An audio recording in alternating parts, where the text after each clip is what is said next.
Family Theater presents Gale Storm and Michael O'Shea.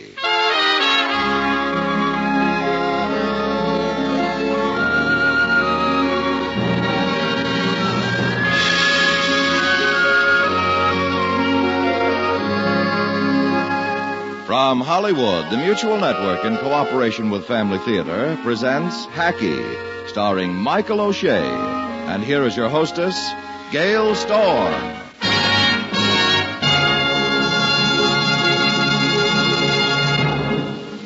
Thank you, Tony Lafrano. Family Theater's only purpose is to bring to everyone's attention a practice that must become an important part of our lives if we are to win peace for ourselves, peace for our families, and peace for the world. Family Theater urges you to pray. Pray together as a family.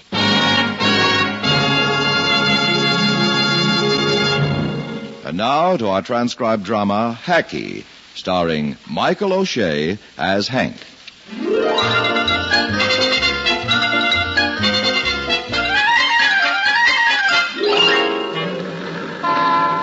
Taxi, mister? Yes.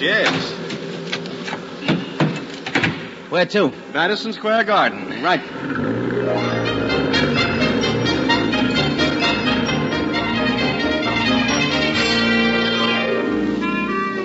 Madison Square Garden. With my last fare, it was the Bronx. The next one might take me out to Sheepshead. I never know. Driving a hack is like that, full of little surprises. One thing, though, it ain't boring. With all the different people climbing in and out of my heap, how could it be?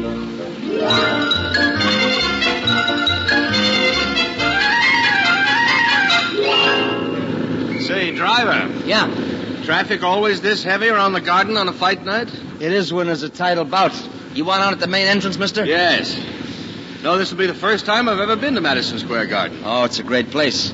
You're going to see some scrap tonight, too. Who do you think will win? Well, I'm no gambling man, but if I was, I'd say, Crusari by a knockout. Oh, you think the champ is going to be knocked out? Well, they all have to go sometime, and Crusari looks like he's ready. What do you mean they all have to go? What about Billy Reardon? No one ever took him. He finally had to vacate the title.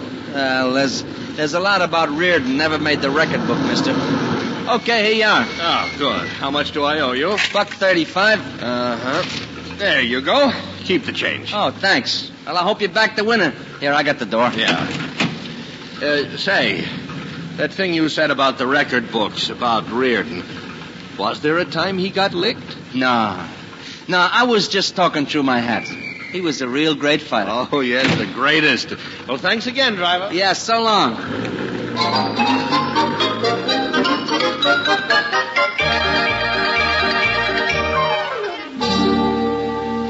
I swung my heap out into traffic and started uptown. Billy Reardon. I hadn't thought about Billy Reardon for 5 years. He held the middleweight crown back then, and a great fighter. And I never think of Billy that I don't remember Swede Larkin. You wouldn't recall the Swede. Not that he goes back so far. He just wasn't a very memorable guy. But he was a fighter, too. That I got to know while I was hanging around Trafton's gym right after the war. I just started hacking then, and one rainy night I picked the Swede and his wife up outside of one of those two-bit arenas over in Brooklyn. He'd fought there in a semi-windup that night, and he really got belted. Driver? Yes, ma'am. Can you help me with him? Oh, sure. He's not feeling so good. Oh, that's all right. We'll take care of him. You want to get in first, and then I'll kind of ease him in after you, huh? I'm all right. Yeah, sure, yeah. We're just going to take you home, Swede. Do you know my husband? Oh, sure, Mrs. Larkin. I'm a kind of a fight fan. You don't have to help me walk. I can walk. Who's this? It's me, Swede, Hank Robler. Hank. Oh, the Hackie, huh? Yeah. Come on, honey. Let's get in the cab. It's raining. I know what it's doing. Say, how about I take you somewhere for a cup of coffee first, Swede? I had my coffee this morning. Let's all go out and get a sandwich, huh? Honey, it's getting late. You know, I could have taken that guy tonight, baby. You know that, don't you? Don't you, Gina? Oh, Hank, drive us home, will you, please?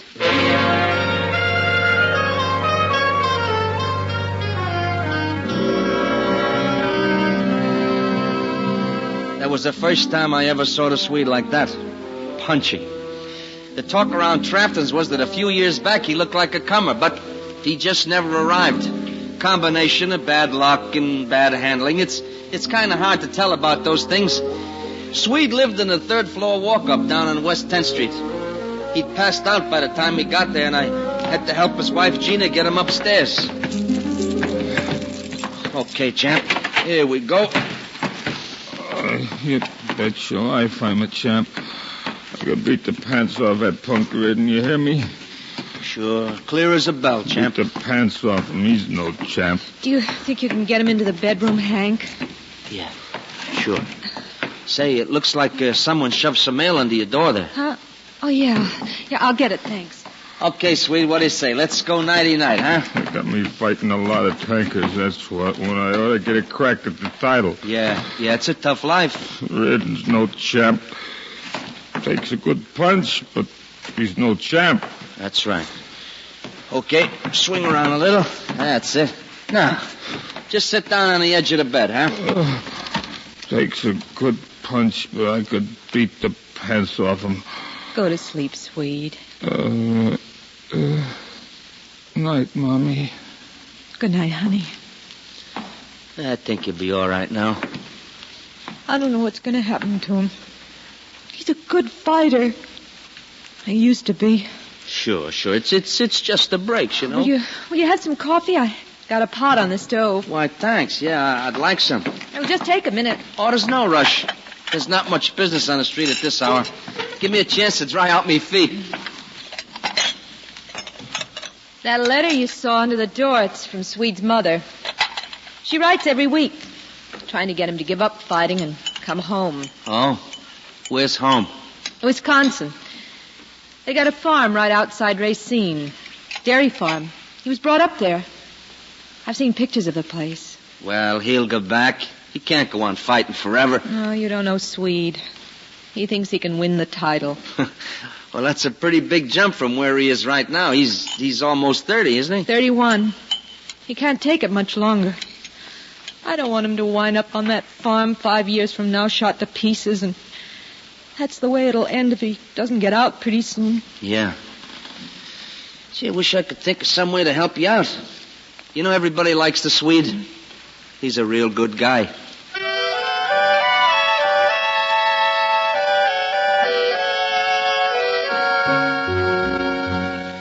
Driving home that night, I thought about Swede, about his mother's farm and his nice wife. Talk about chasing a rainbow. Swede had about as much chance for a crack at the title as my Uncle Phil. Oh, now, there's a guy for you, my Uncle Phil. I live with him, my mother's brother. We live over his delicatessen. And sure enough, when I let myself into the shop about 2:30 that a.m. and take a peek into the cooler to look over the sandwich meat, he saw me like a veritable tiger. Henry, what are you taking? Some cheese, Uncle Phil. Go to bed. You win the fortune tonight, I'm sure, racing like a maniac. I made out. Want a A sandwich? genial host. He offers me my own food. Well, do you? I can't afford a sandwich at 3 a.m. What is this, the Statler? I got news for you. This is not the Statler. Cheese? No, where you been? Driving around? 90 miles an hour. You kill anyone tonight? Oh, just a couple of strangers. Go to bed, yeah, Uncle Phil? It's late. I'm watching the boiled ham. Where you been? Driving so late. I picked up Swede Larkin over the fights. You and your boxing boyfriends.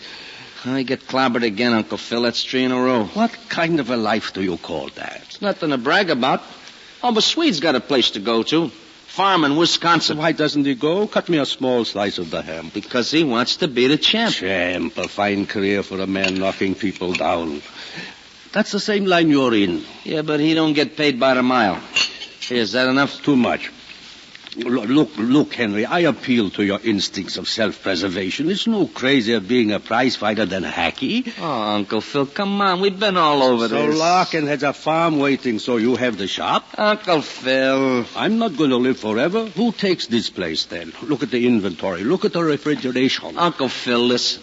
Look, I love you. You've been good to me. But I'm not right for a delicatessen. I'd go nuts around here. You go nuts in traffic. I seen you drive. What is a hack that you like so much about it? People yelling, horns blowing, your head off? It's exciting. I like it. I don't know. Who can explain a thing like this? What's the difference between you and that Swede Larkin? You have something good and safe waiting. A whole life of construction, and you run from it. This I can't see. I guess Swede's got something else he wants more. The title. The title. To me, he's already got a title. Dummkopf. Uncle Phil, no kidding. You're a real rough customer. No him, Henry. It's just the scraps. All right. So cut for me another scrap, too.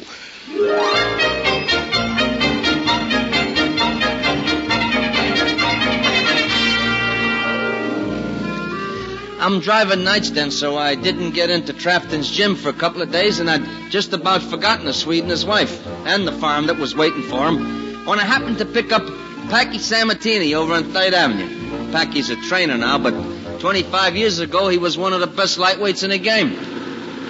I tell you, Hank, this ain't the business it used to be. What's the matter, Hackie? Haven't you got a boy in the car tonight? Sure, I got a boy, and he can't hit one hand with the other. You know what I mean? Oh, a lightweight. Only between the ears. He weighs in at 161, and he's dropped his last 3 starts. Say, your boy wouldn't be Swede Larkin. Yeah, what about it? Well, Swede fought last Monday over in Brooklyn, less than a week ago. Isn't it kind of soon for him to be going again? That's his idea. I get it, he wants to show Mrs. Larkin what a scrapper he is. You know what I mean?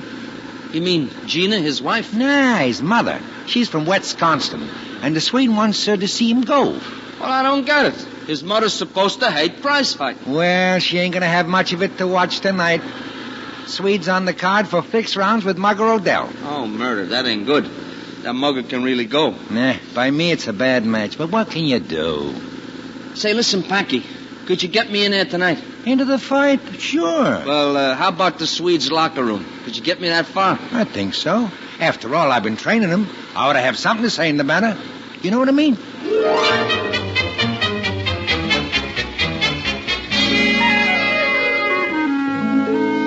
We parked my hack in a gas station over near the garden, and I followed Packy in through the fighter's entrance and down a long basement corridor to the Swede's locker room. Just as we got there, the door opened and Swede's wife, Gina, stepped out. Oh, hello, Packy. Hello, Miss Larkin. You know my friend Hank Robler? Oh, sure. How are you, Hank? Hi, Gina. You non-professionals better give me a clear field in the locker room with the Swede. The semi-wind-up's almost over. Sure, he's inside lying down, Packy. He's all ready. Says he feels fine. You'll get yourself a soft drink and watch the fight from the stands. We'll be going right out. All right. Packy just told me about Swede's mother being in town. Yeah, she's a fine lady. I wish she hadn't come. Oh, why not? It might get him out of here. Oh, I don't know. He's practically sold her that he's a great fighter. That's why he's boxing Odell tonight. To show her he deserves a chance at the title. And she's going to stay around until he gets it. It depends on the night. I made Swede promise he'll go back to Wisconsin if he loses.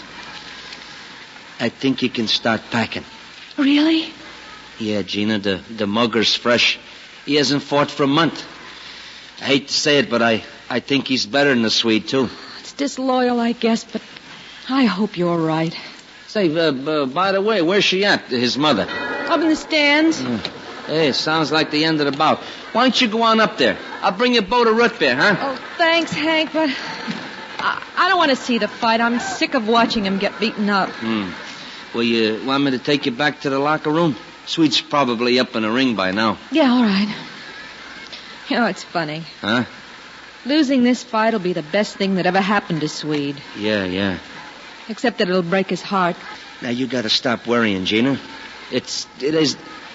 Hey, look who's walking around the garden without his gloves on. Who do you mean? Billy Reardon, the guy in a polo coat. Oh. Hey, champ, what do you say, man? How's it going? Hello, Hackie. How's business? Hey, good, Billy. Hey, Billy, I'd like you to meet Swede Larkin's wife, Gina. This here's Billy Reardon, middleweight champion of the world. How you do? Well, I'm very glad to know you, Mr. Reardon. Oh, pleasure's all mine, I'm sure. Swede's wife, huh? That's right. Hey, he's fighting here tonight. Yeah, though. I know. He's in the ring right now. How come you're not up in the stands watching? Well, we were just on our way. Hey, holy smoke, listen to the crowd. Must have been a knockdown. Oh, Hey, let's get up the ramp there. You can see the ring from the top. Huh? Yeah, everybody's standing up. Hey, it's Odell.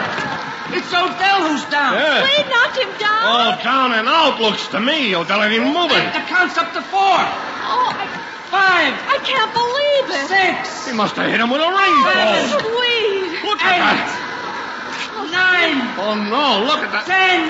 He's out. He's out. Knocked him out. Oh, Odell, that must have been Oh, that must have been some punch!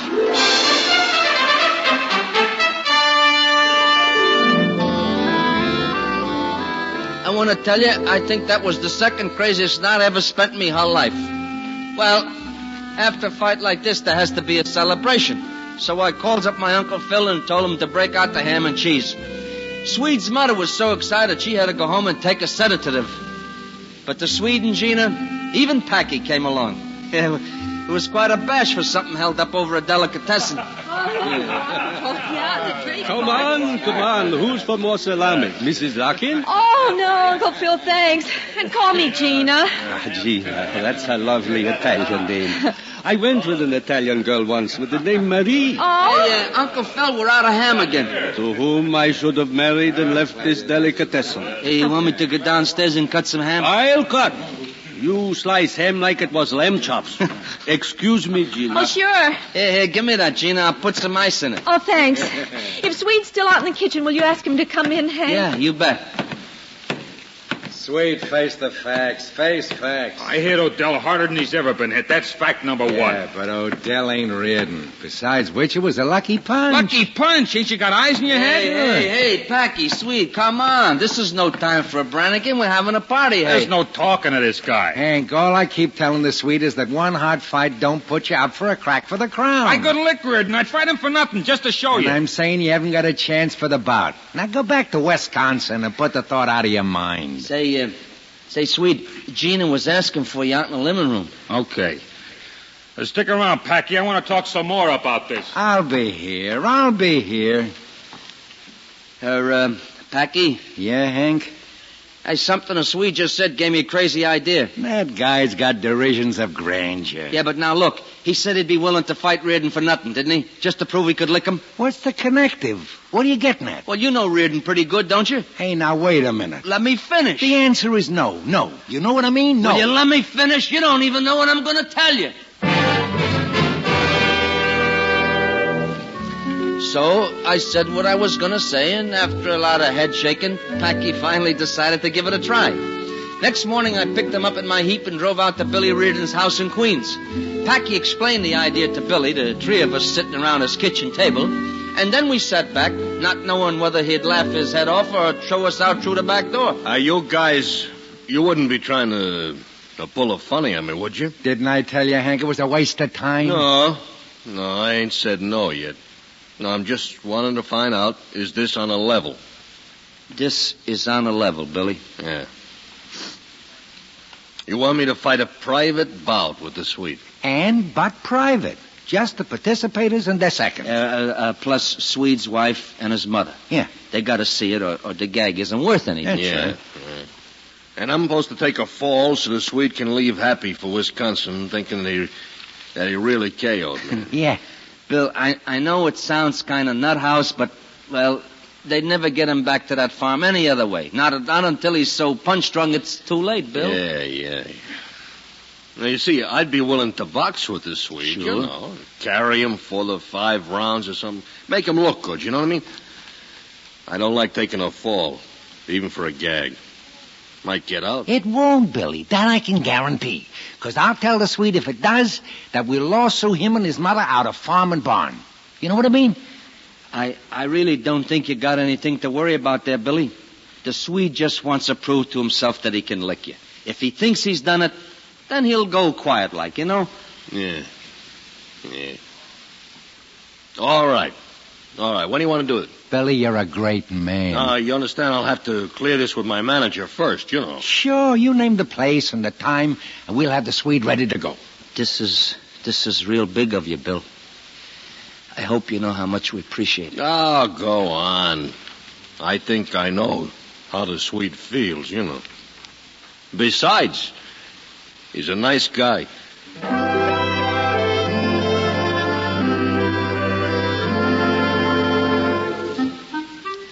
All the rest of that week, the Swede trained his head off. First, he couldn't believe it was true that Reardon was really going to give him a fight. But then Billy talked to him personally on the phone, and, well, he went back to work like a madman.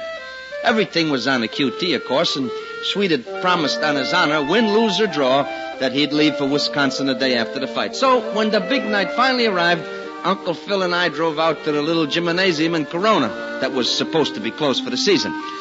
Uncle Phil had got wind of things from Swede's mother, and to keep peace, I had Reardon's manager okay bringing him along. Yeah, fine thing. Sneak fighting. Why can't they hit each other in public?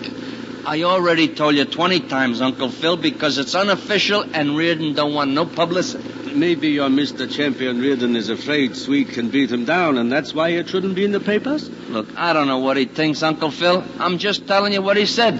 That's why you gotta promise not to talk about this. Who's talking? I'm just making conversation. Oh. Well, here we are. Yeah? On this dark street? These are all stores. They're going to prize fight in the shoe shop? Upstairs. Upstairs in the gym. Come on. Well, go ahead. In through a dark door, up black steps. Yeah. You should have brought your cloak and dagger. Keep going. It's only another half a flight. Well, at least there's a light on the landing. Can you see all right? What's to see? A locked door. Who is it? Me, Packy. Hank. Oh, come on in. They're all set to go. We almost started without you. Hey, Uncle Phil, you want to go over and sit with Gina and Mrs. Larkin? A pleasure. And don't make a nuisance of yourself now, Henry. All right, I'll try. It's all fixed, Hank. How do you mean? The way Billy's going to take this fall. I tell Swede to try for a KO as soon as he comes out of his corner in the third. Billy's going to roll with it and go down. You think the Swede will catch wise? Nah, Billy's been training how to take that punch all week. All right, fellas. Ready to start if you are. Come on, let's get over to the Swede's corner. Hey, Gina looks kind of nervous. Why shouldn't she? She knows the Swede's got no business fighting a champ like Reardon. Well, I wish we'd have let her in on it. Too late now. They're all set to go. Go to your corners and come out fighting, and may the best man win. Here it is now. Hiya, Hank. I'm glad you could make it. Hey, good luck, Swede. I'm rooting for you. I'll murder him. You watch. Swede and Billy came out of their corners like two guys walking through a minefield. They shuffled around, touched gloves a couple of times, looking each other over. Swede shot a right to Reardon's chin, and the champ blocked it like it was nothing.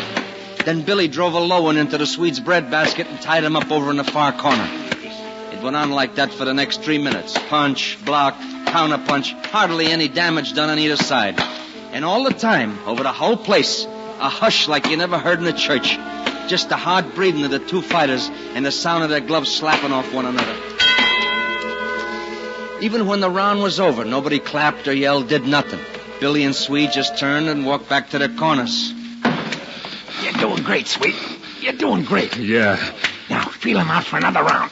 Look him over, kid. I'd like to go after him now. Do what I tell you. Feel him out. Save the fireworks for the third. Keep him guessing, kid. Both men came out slow again, circling around, sparring a little bit. Swede took a fast stride on the shoulder from Billy and chopped back with a short hook to the champ's midriff. They clinched and broke away quick, jabbing at one another. Then Swede uncorked the bolo when Reardon blocked it and tied him up with another clinch. And then it happened. No one heard what Swede whispered to Billy while they were in the clinch. But all of a sudden, the champ pushed away and dropped his hands. What are you talking about, Swede? You know what I'm talking about. I'm not kidding either. I'll do it, Billy. All right, you pig-headed stumblebum. Put up your dukes. And with that, the fight really started. Reardon lashed an uppercut to the Swede's jaw that almost sent him down. Swede came back with a straight right to the champ's head and then another, and a left to the body. Everyone in the place was on his feet yelling at Billy to stop. Packy would have climbed into the ring if I hadn't grabbed him, but there wasn't going to be any stopping these two guys. Reardon's manager ran around to where the timekeeper was sitting and started yanking the bell. But Billy and the Swede didn't even slow up. They just stood there in the center of the ring slugging like a couple of lumberjacks. Once the champ slipped down to one knee, and then when he got up, his eyes were glassy, but he came back with a left that almost took the Swede's head off. Back and forth they went like that. I don't know how long it lasted, maybe not more than 2 minutes. Then almost so fast you couldn't see it, the Swede went down like he'd have been poleaxed. Down and out colder than New Year's Eve. Some man of your words you are, Reardon. What do you mean, she hear? What he said to me, Packy? He was going to the commissioner. What are you talking about? He's going to be all right, Gina. He's coming around. I had to fight him, Packy. I had to. He made me. It's all right, Mrs. Larkin. His eyes are open. Where's Billy? He's right here, Swede. I knock him out, Hank? Well, no, not exactly that, Sweet. That ain't the way it happened. He knocked you out, honey. Will someone fill me in? You know what I mean? What's going on? What's the story? I told you, Packy. Sweet threatened me. Said he was going to go to the boxing commission. I'm sorry, Billy. I wouldn't have gone, but I wanted you to fight me. I knew it was a setup. Huh? I knew you wouldn't waste really slugging with me, so I had to make you fight. I had to find out. You're crazy, you know it? Did I hurt you? You're blame right you hurt me. I'm aching all over. I ought to knock your block off. I got news for you, champ. You just did. And thanks.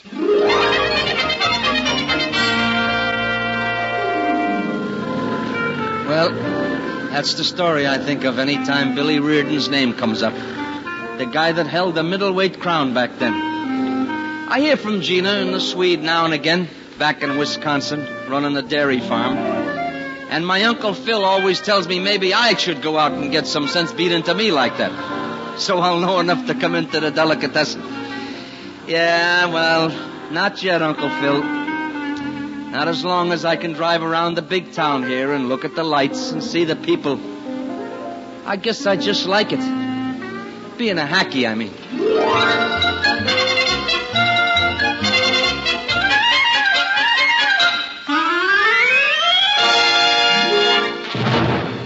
This is Gail Storm again, and I'd like to ask you a little question. What makes a house a home?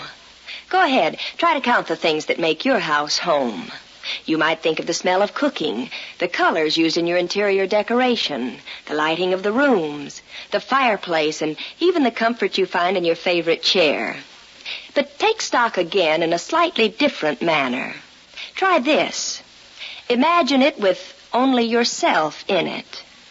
With your imagination, remove the sounds of beloved voices and footsteps.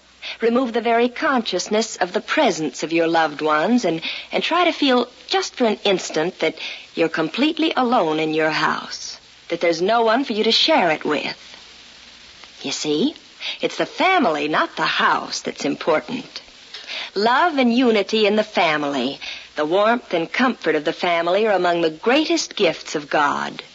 Family prayer is the means through which we ensure these wonderful gifts for ourselves and for our children. Daily family prayer unites the family in the spirit of love, while the prayers themselves assure us of God's continued blessings. For as long as you invite God, the creator of family life, to take his rightful place in the circle of your family, your home will never be just a house. The family that prays together stays together. More things are wrought by prayer than this world dreams of.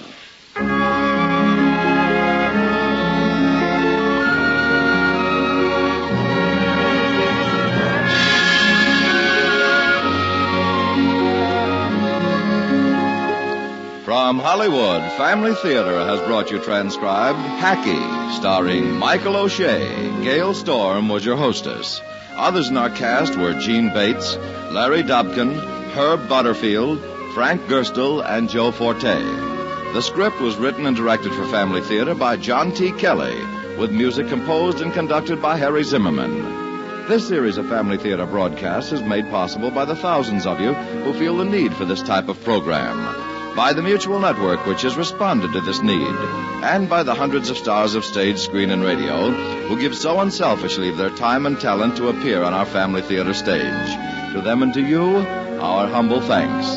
This is Tony Lafrano expressing the wish of Family Theater that the blessing of God may be upon you and your home, and inviting you to be with us next week when Family Theater will present Something in the Air, starring Lucille Ball and John Howard. Join us, won't you?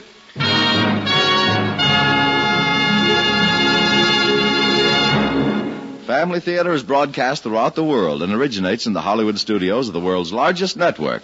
This is the Mutual Broadcasting System.